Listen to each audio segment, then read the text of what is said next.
नमस्कार दोस्तों, मैं Lalita Agarwal PSSM blessings audio team Kolkata से बोल रही हूँ।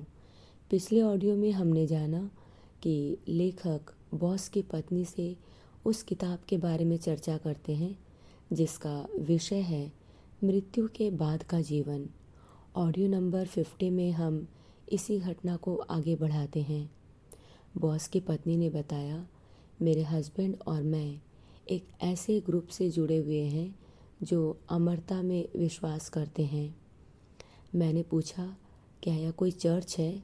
उसने उत्तर दिया, नहीं, यह पुरुषों और औरतों का एक ऐसा ग्रुप है जो एक साथ आते हैं और उच्च विषयों जैसे जीवन, अमरता, आत्मा, आत्मिक जगत के बारे में पढ़ते हैं और चर्चा करते हैं।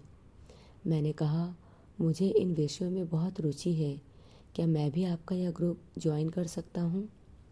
उन्होंने कहा, मुझे दुख के साथ ना कहना पड़ रहा है क्योंकि तुम उतने बड़े नहीं हो। हम लोग 21 साल से नीचे के लोगों को शामिल होने की अनुमति नहीं देते। मैंने कहा, अच्छा, लेकिन आप लोग शरीर की उम्र से लोगों को क्यों जज करते हैं? इस पर वह मुस्कुराई और बोली, तुम सही कह रहे हो, लेकिन यही हमारे ग्रुप का नियम है और मैं इसे चेंज नहीं कर सकती। कुछ दिनों बाद वह मेरे लिए एक पैम्फलेट लेकर आई जिसमें आत्मा की अमरता के बारे में चर्चा की गई थी और इसमें प्लेटो के रेफरेंसेस, भगवत गीता और उपनिषद की पंक्तियाँ दी हुई थी। मुझे बहुत आनंद की अनुभूति हुई। मुझे ऐसा लगा मैं उस दरवाजे की तरफ जा रहा हूँ जिसे मैं लगातार अपने विचारों एवं स्वप्न में खोजता आ रहा हूँ।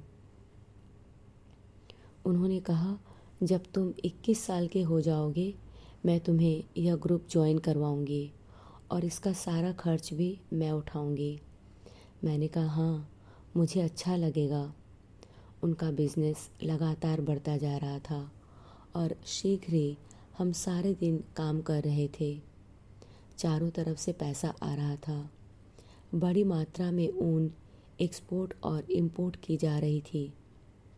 एक दिन मुझे याद है, मेरे पास $30,000 से ज़्यादा कैश थे जिसे मुझे बैंक में ले जाने थे और जिसे ले जाने के लिए करीब 1 मील की दूरी तय करनी थी। जाते समय मैं पूरी तरह अलर्ट और सीरियस था। मेरा पूरा ध्यान रुपयों पर था। मैं बहुत बारीकी से अपना ध्यान उन पैसों पर केंद्रित किए हुए था। पैसा जमा कराने के बाद जब मैं स्टोर के लिए वापस आने लगा तो मैंने देखा कि बॉस बैंक के दरवाजे पर मेरा इंतज़ार कर रहा है। वह मुस्कुराया। हम एक साथ वापस आए। उसने मुझसे कहा, मैं तुम्हें देख रहा था।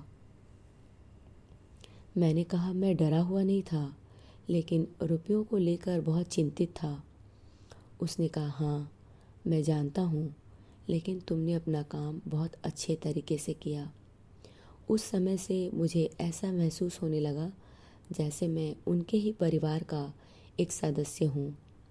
प्रायः उनकी पत्नी रात का खाना और स्नैक्स लेकर आती जिसे हम तीनों मिलकर खाते और आपस में फ्री होकर बात करते। एक दिन उसकी पत्नी और मैं जब आपस में बातें कर रहे थे, मैंने उनसे पूछा, आजकल व्यापार का प्रॉफिट कैसा है? उसने कहा, बहुत बढ़िया। मैंने पूछा, क्या वाकई आपको इतने पैसों की ज़रूरत है? क्या आपके पास काफ़ी पैसा नहीं है कि आप रिटायर हो जाएं और एक बड़े लक्ष्य के लिए अपने आप को समर्पित कर दें? उसने कहा, हाँ, हमारे पास जीने के लिए और अपनी ज़रूरतों के लिए पर्याप्त है, लेकिन हमारे पास कुछ ऐसे लक्ष्य हैं जिनके लिए यह पैसा पर्याप्त नहीं है। हम पैसों के पुजारी नहीं हैं, न ही हम इसे अपने शरीर की सुंदरता पर खर्च करते हैं और न ही इसे सांसारिक उपभोगों को तृप्त करने में लगाते हैं, बल्कि हम लोग इसे साहित्य के द्वारा लोगों की चेतना को उठाने के काम में खर्च करना चाहते हैं। इन सब कामों के लिए एक बड़ी राशि की ज़रूरत है। अतीत में स्पिरिचुअल लोगों ने पैसों के महत्व के बारे में नहीं सोचा, लेकिन वर्तमान समय में हम रियलाइज़ करते हैं कि पैसों के बिना हम इस तरह का कोई बड़ा काम नहीं कर सकते। लेकिन अब हमें प्रकाश का विस्तार करने के लिए पैसों का उपयोग करना होगा। धीरे धीरे हम तीनों बहुत करीब आते गए और कभी कभी कुछ दिनों के लिए मैं उनके घर का अतिथि भी बन जाता। मेरी आय भी इतनी थी कि स्कूल के खर्च के बाद कुछ पैसे परिवार के लिए भी बच जाते। फिर एक दिन जब मैं स्टोर पर पहुंचा तो देखा कि यह बंद था। बाकी कर्मचारी और मैं इंतज़ार करते रहे, लेकिन कोई नहीं आया। आखिरकार मैं खिड़की से होते हुए बॉस के ऑफिस में पहुंचा और उसके घर पर फ़ोन किया। किसी ने फ़ोन नहीं उठाया। हम सभी टैक्सी लेकर 25 मील की दूरी तय कर उसके घर पहुँचे। मेरे मन में बुरे विचार आ रहे थे कि कहीं कुछ हो न गया हो। हम वहाँ पहुंचकर उनके घर का दरवाज़ा खटखटाते रहे, लेकिन किसी ने दरवाज़ा नहीं खोला। आखिरकार एक कर्मचारी ने कहा, लगता है वे मर चुके, चलो दरवाजे को तोड़ा जाए। कुछ देर विचार विमर्श करने पर हम इस निष्कर्ष पर पहुँचे कि हमारे पास एकमात्र यही रास्ता बचा है।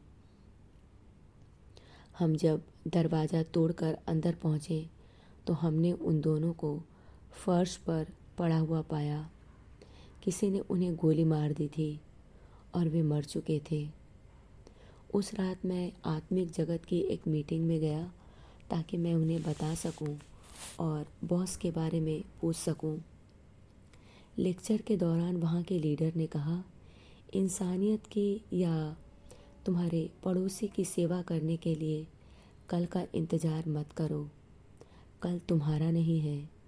सबसे अच्छा कार्य आज और अभी करो। किसी भी परिस्थिति में तुम्हारे पास सिर्फ वर्तमान समय ही है जिसमें तुम अपना सर्वश्रेष्ठ दे सकते हो। मैंने सोचा, हाँ, वह सही कह रहे हैं। लेकिन ज़िंदगी मेरे लिए एक अनसुलझी रहस्य बन गई थी। मुझे महसूस हुआ कि मैं इस बारे में लगातार हमेशा के लिए सोच सकता हूँ, लेकिन फिर भी किसी निष्कर्ष पर नहीं पहुँच पाऊँगा। एक गहरा दुख मेरे हृदय के अंदर उतरता जा रहा था। आज के लिए इतना ही। यह घटना यहीं ख़त्म होती है। अगले ऑडियो में हम एक नए चैप्टर की शुरुआत करेंगे। तब तक के लिए धन्यवाद दोस्तों। आप सभी का बहुत बहुत आभार। आपका दिन शुभ हो।